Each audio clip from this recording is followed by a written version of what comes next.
Greetings, good people. My name is Dr. Clarence and welcome back to TV7 Live. Broadcasting live and direct from Zimbabwe, Africa. Yeah, 2025. I hope you're having a blessed year. Wherever you are watching us from. You might be watching from Zimbabwe, and you might be watching from Africa, from Europe, from America. Me hope you're having a blessed life. 2025. You might be with your family, you might be chilling with your wife. Yes, sir. We hope you're having a good life. Welcome back to the channel, and it's Dr. Clarence Depp on the panel. Mnangagwa, Game of Thrones, as we are seeing him leave Mohadi as the acting president. Not Chiwenga, but Mohadi.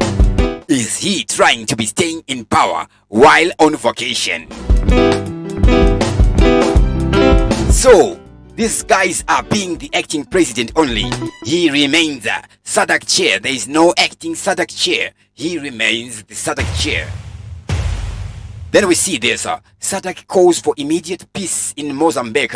We see the leader of the organ tracker of the SADC. We're talking about the president of Tanzania, Samia Suluhu, speaking on the Mozambique issue. Recently, we would see the nation of South Africa. Yes, we're talking about Ramaphosa, South Africa, engaging with the nation of Mozambique over what's happening in the nation of Mozambique. Now is Samia Suluhu of Tanzania and Cyril Ramaphosa of South Africa bypassing or sidelining Mnangagwa's role as SADC chair, as we're seeing them directly engaging with the nation of Mozambique.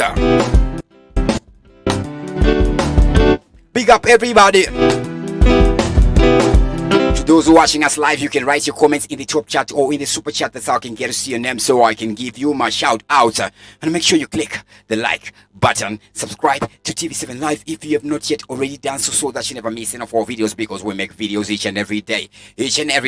Yes, greetings. Let me just write greetings there. My top chat seems to have gone, but if you do write your comments there, that's how I get to see your names over there. Good people, everybody who is watching us live. So before we dig in to see what is happening with the Mohadi issue, is VP Chiwenga back in Zimbabwe?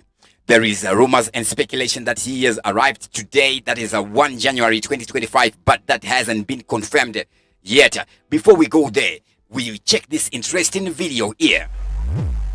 The worst prison on the land is not Chikurubi maximum security prison. It's not Mutimurefu maximum security prison. It's not Wawa maximum security prison. No, it's neither of those. The worst prison on the land is a home without peace. So be careful home. So when this guy says the most dangerous prison is a home without is a bad marriage, I thought he was gonna say Zimbabwe, all of Zimbabwe is a prison, because that is what it is. Especially where I'm coming from, Shitungwiza, at least is a prison. However, a home without peace, especially if you are married to a partner who talks a lot, if you are married to a nagging partner, you will regret being born. You will regret your life. I don't know, Kuti, why is it some partners in marriage just try to give their partners a hard time when muchifana kuirirana nikudanana, right? The year 2025, maybe you're watching this video, you're one of those partners anochunguruza partner yako, maybe mukuziane kusazia, right? Vana vakuru hakuna munhu mukuru anda kuti titwa mwana mdike. Nyango iwewe, would you want anybody to give you advice, even if it's true, right?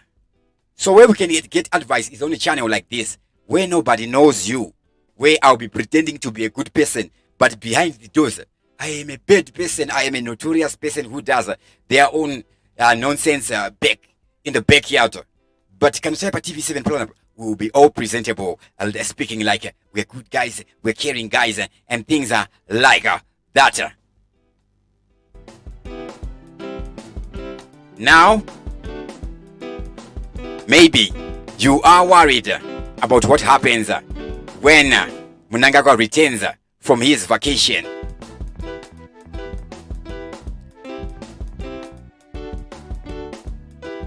The drama surrounding President Emmerson Mnangagwa, Vice President Kembo Mohadi, and the ever-mysterious Constantino Chiwenga.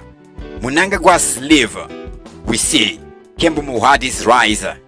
So Mnangagwa just kicked off his month-long annual leave, and you don't need to guess who is being left in charge. Obviously, it is Kembo Mohadi. Now, Kembo Mohadi will be acting president for 20 days, while Chiwenga will be getting only 11 days. Talk about a power move.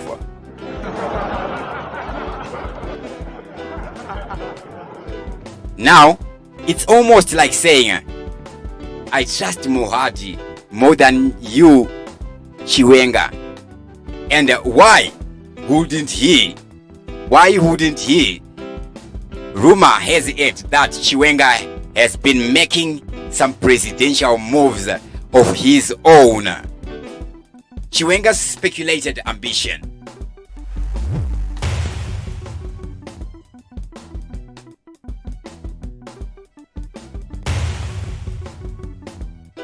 Speaking of Chiwenga, did you hear about his recent trip to India? He was missing from the Bulawayo Thanksgiving event. Some say he was on a secret mission. Some say scouting for a new army, plotting for a coup. Who knows? But leaving and not being absent for such an important event, that was bold. We see him in India even wearing his own scarf, which would be a red checkered scarf. Now red represents the blood sacrifice made by those who died in the liberation struggle. Red also represents danger. Some speculated that it may be an indirect message. Or maybe Chiwenga was just absent in Zimbabwe, avoiding the awkwardness of being overshadowed by Kembo Mohadi.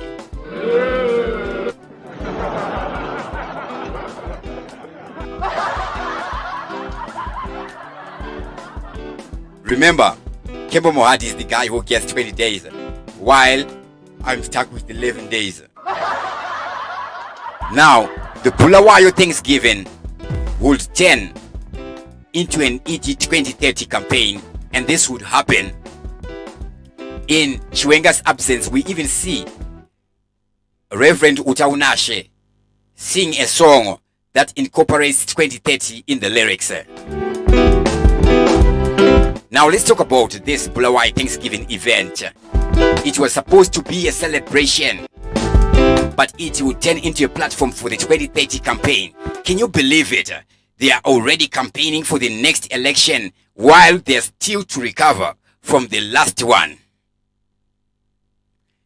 It's like they're saying, forget Thanksgiving.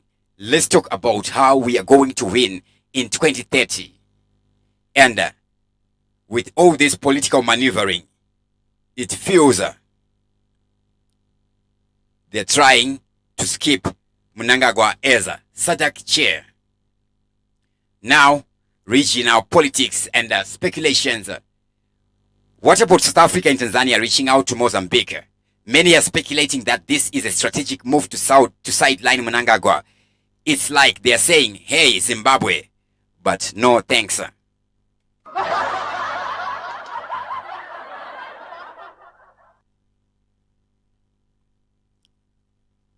Now, maybe you're worried about what happens when Mnangagwa returns from his vacation.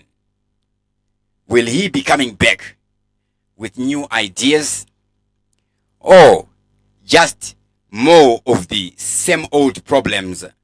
Remember, he would inherit from Robert Mugabe. Yes, it is still a ZRP government, and we are now in the second-hand republic.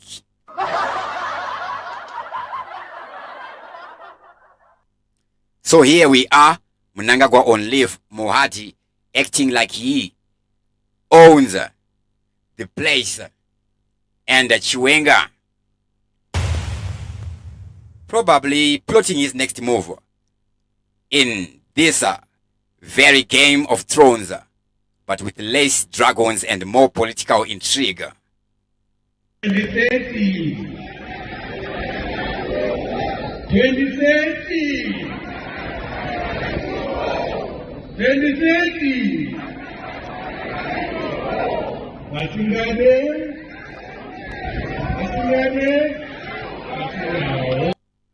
So that is Kembo Mohadi. It seems Kembo Mohadi may be actually on board with the 2030 agenda or 2030 idea. Recently we saw Amai Mnangagwa attending a funeral. Owen Muda's mother, Owen Mudangobe's mother, recently passed away. This is the guy we had seen coming up with slogans like Pasina Job Sikala. That's Owen Muda. The Bulawayo function. He is the guy who begins to push the 2030 agenda, and then everybody else starts backing him. Now we are seeing all the Mnangagwaza consoling him during his trying times or his times of need. His mother recently passed away, or is it his grandmother? So we see my Mnangagwa there, and we also see Emerson Mnangagwa Jr. there. One of is it Collins Mnangagwa? Sorry, Collins Mnangagwa attending at the funeral there. So we see him with Owen Muda. This would suggest that they are closer. They are close to each other as a family. All this that is happening is a sign that symbolizes closeness. Closeness. Anyways, we see Samia Sihulu speaking on the happenings of Mozambique. Is this a sidelining of Mnangagwa? And what does she say on the happenings of Mozambique? Is there anything of interest? Is there anything interesting? Or rather, it is the same old nothing we have seen coming from the rest of Africa. So she would be quoted directly saying this. We're talking about President Hassane. Okay. Samia Sihulu Hassan. So we see this even published in the Herald. An extract quotes quotations from her. She would say this. SADC calls upon all parties to exercise restraint and refrain from actions that escalate violence and unrest. So she's not against the protesters. She's talking about violence only. We reaffirm our readiness to assist through appropriate mechanisms in facilitating a peaceful resolution to the existing challenges. So she admits that what is happening in the nation of Mozambique is a challenging situation. We appeal for an immediate cessation of all hostilities while reiterating the importance of prioritizing the well-being and livelihoods of people. Then she says the cessation or the stopping of all hostilities. She is saying the government must stop attacks on the protesters and the protesters must stop. She is not saying the protests, but she says all hostilities, meaning any hostile action or hostile activity. Then we appeal for an immediate, okay, then the violence claims are, so this is where we see the ending of her quotation actually, right? So the violence after the announcement or the endorsement of the final result, we see over 60 people have lost their lives now where we are right now. Anyways, before I sign out, let us go back to the year 2024. The year 2024. What happened in the year 2024? I'm going to give you a political timeline for the year 2024. So let me just write it here. Zimbabwe political timeline.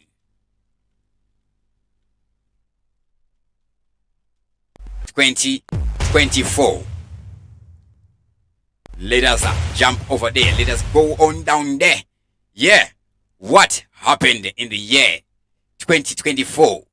a lot happened in the year 2024, such that you may think that the happenings of the year 2024 happened maybe in the year 2020 or the year 2021. 2024 kutanga muna January, we see Nelson Chamisa, the leader of the Citizens Coalition for Change, Triple C. Nelson Chamisa would resign from the party, citing it had been infiltrated by the ruling party, and complained, claiming that many in his leadership had been compromised by the ruling party. We're talking about ZRP. Then we step into the month of February.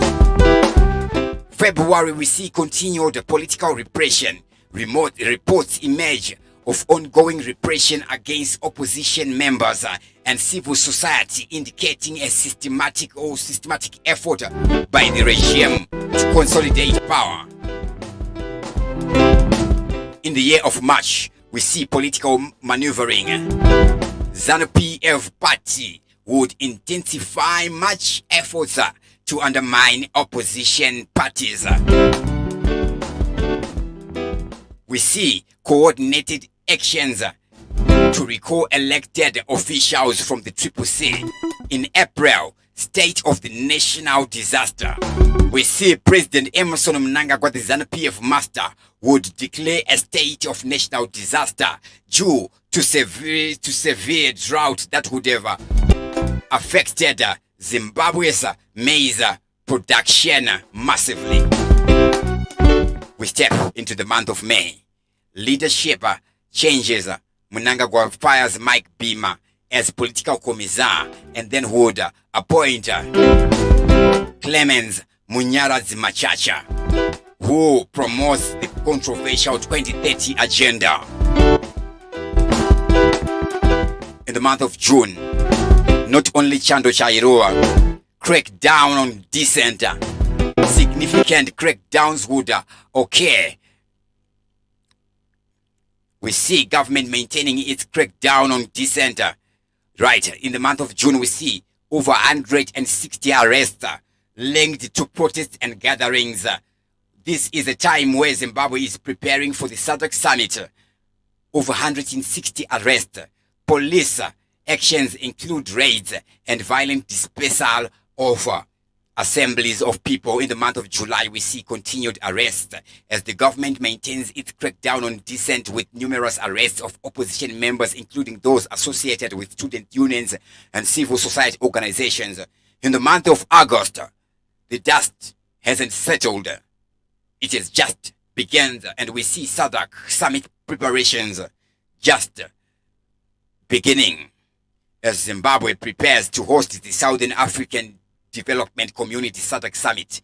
Authorities would intensify repression against opposition groups in suppression of dissent during the events. In September, we see political tensions rise. Internal conflicts within the ruling party ZANU-PF would escalate, particularly between Mnangagwa and Chiwenga factions, as suspicions grow regarding succession plans and loyalty within the party. October 2024, we see the party conference in Bulawayo. At a ZANU-PF conference, a controversial resolution regarding Mnangagwa's term is adopted, leading to further speculation about his intention to extend his presidency beyond constitutional limit, and obviously that would be beyond a lot of Zimbabweans' comprehension. In the month of November, conviction of opposition members Jameson Timber and 34 others from the Triple C are convicted on charges related to unlawful assembly, stemming from earlier arrests during a private gathering. They received suspended sentences. Then December, legal developments.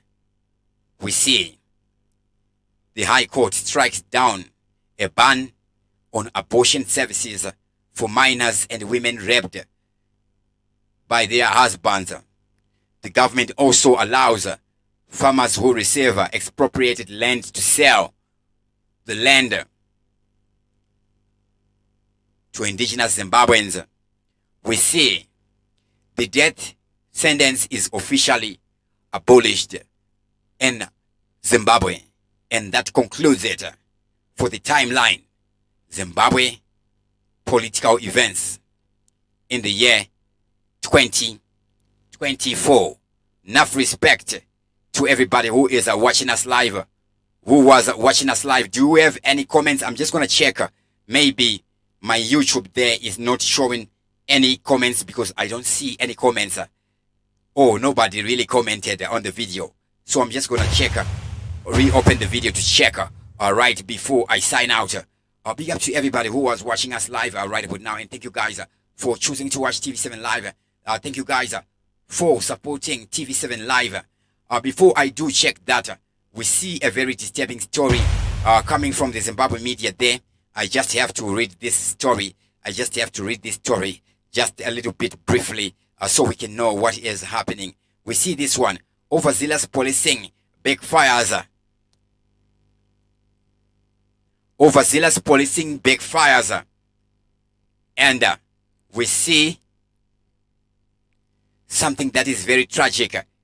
A top cop is killed and another would be injured at a roadblock. So this would read, a senior police officer based in Burwi tragically lost his life after being struck by a haulage truck at a roadblock, while another officer sustained injuries in a separate incident. Both cases have reignited public anger over the Zimbabwe Republic Police's heavy-handed tactics. The fatal accident would occur on 30 December along the Mazowe Centenary Road. Commissioner of the Police, Paul Nyati, who is a ZRP spokesperson, Commissioner Paul Nyati, confirmed the incident, saying the ZRP confirms the fatal road accident which occurred on 30 December at around 10 minutes to 6 p.m.